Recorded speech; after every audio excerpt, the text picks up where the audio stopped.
the cursed sailor, and the mermaid. Every storm brought him back to her, but he could never stay on land, and she could never stay at sea. Finnegan knew what it was like to feel at home in the ocean's embrace, to dance with the waves and laugh in the face of danger. He knew what it meant to be free from earthly constraints, to roam the seas with the boundless spirit of the wind and the tide.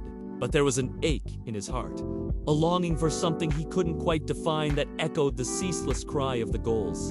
It wasn't until he laid eyes on the enigmatic mermaid Morwenna that he realized his true desire wasn't freedom, it was belonging. He first saw her on a day, much like any other, the sun beating down on his ship as it sliced through the sapphire expanse of the ocean. Suddenly, a dark shape broke the surface just aft of their vessel, and there she was, perched on the edge of the wooden board, water cascading off her emerald green tail. Her eyes, the color of sunlit emeralds, locked onto his, and Finnegan felt a jolt of recognition so profound it took his breath away. Time seemed to stand still, the rest of the world fading into a distant hum, as if the ocean itself was holding its breath.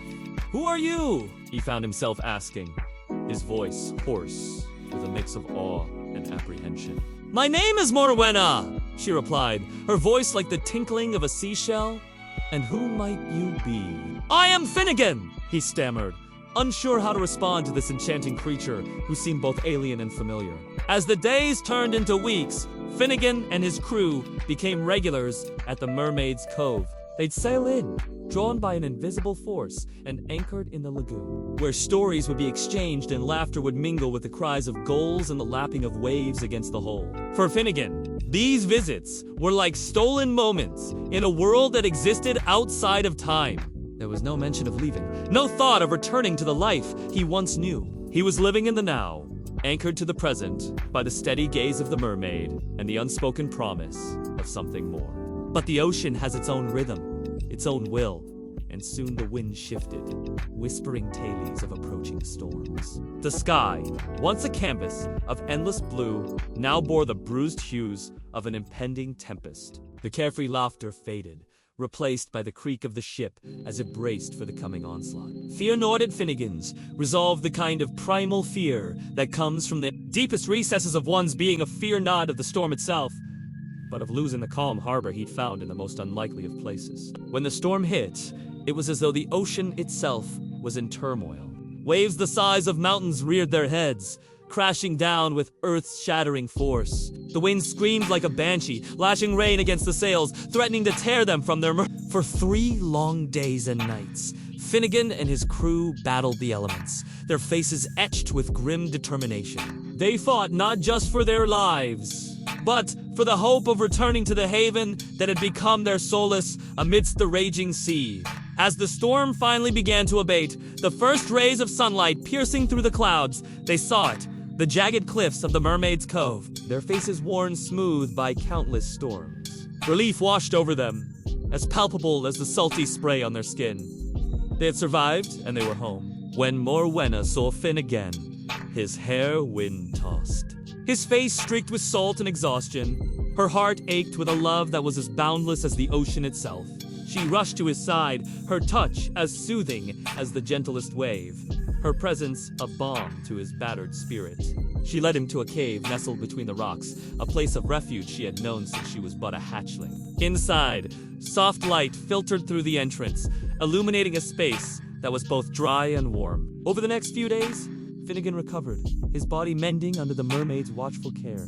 But his spirit remained restless. He felt the pull of 2 worlds, each as powerful as the tides, yet as incompatible as land and sea. His life at sea with his crew, filled with adventure and camaraderie, and the tranquil life in the cove with more, where peace and love intertwined in a melody as sweet as a siren's song. One evening, as the sky blazed with the colors of sunset, Finnegan found himself at the edge of the cove, the vast expanse of the ocean stretching before him like a tapestry woven with dreams. The salty breeze ruffled his hair, carrying with it the cries of seagulls and the distant call of whales. It was beautiful, exhilarating, and it pulled at him, urging him to set sail, to explore the uncharted waters beyond the horizon. He turned to go back, but the sight of Morwenna, waiting for him in the cave entrance, stopped him in his tracks. In that moment, he knew he couldn't have both. The life of a sailor and the life with the mermaid were as incompatible as land and sea. One would always be at the expense of the other. With a heavy heart, Finnegan approached Morwenna, the sand shifting beneath his feet like the tides of his emotions. He cupped her face in his hands, his thumbs gently brushing away a stray tear that escaped her emerald gaze. "I must go," he whispered, the words catching in his throat. "I can't stay here. I belong to the sea." Her voice, as musical as the chime of a seashell, broke the silence. "Then go," she said, her words echoing the wisdom of the ancient ocean. "Don't let the anchor of love keep you from the horizon you're meant to chase." Days turned into weeks, and the ache in Finnegan's heart grew with each passing day. The familiar sting of salt spray on his face, the feel of the wind in his hair. Even the rhythmic sway of the ship on the waves could unquell the longing he felt for the mermaid and her cove. He searched for solace in the company of his crew, in the thrill of the hunt, and the taste of hard-earned victory. But it wasn't enough. He was a shadow of his former self, haunted by memories of emerald eyes and laughter that echoed in the chambers of his heart. One night, as the moon hung heavy in the star-studded sky, Finnegan couldn't take it anymore. He found himself drawn back to the mermaid's cove, the pull of his longing overriding the fear of what he might find. As his ship cut through the waves, the darkness concealing his face, he wondered if Morwenna would still be there, if she'd kept the flame of their love alive, or if the tides of fate had shifted. The familiar sight of the cave sent a jolt of emotion through him, a mixture of anticipation and dread. What would she say? Would she still love him? After he'd broken their bond to chase his dreams?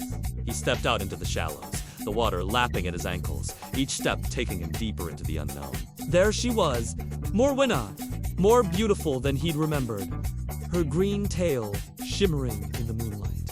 "You came back?" she whispered, her voice catching on a sob.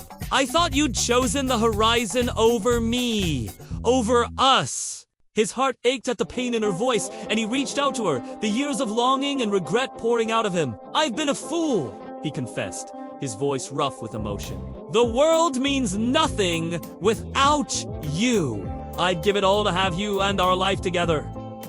Morwenna looked at him, her eyes searching his, trying to decipher the truth of his words. She wanted to believe him, to trust that he'd chosen her, but the memory of his departure still stung. He continued, his voice thick with emotion.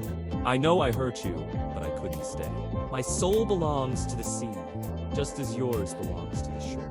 I want to build a life with you, a life where the sea is our witness and the stars our guide." As dawn painted the sky with hues of rose and gold, they stood there, hand in hand, the vast ocean stretching before them, a testament to the enduring power of love. The Mermaid's Cove, once a sanctuary, had become a place of parting. And as the first rays of sunlight touched the horizon, they knew they had a choice to make. Finnegan, with the spirit of the sailor, could never truly be content on land. And Morwenna, bound to the cove by the ancient magic of her people, could never roam the open sea. Yet here they were, two souls from different worlds, brought together by a love as boundless as the ocean itself. For sailors and mermaids, the world is divided by the horizon. To choose one is to sacrifice the other. Yet their love defied the boundaries of their existence, proving that sometimes the greatest journeys are those that lead us back to where we truly belong. They embraced, the salty temps of tears mingling with the scent of seaweed and moonlight. And in that moment, they knew their love story, like the tides, would ebb and flow, forever bound by the rhythm of the sea.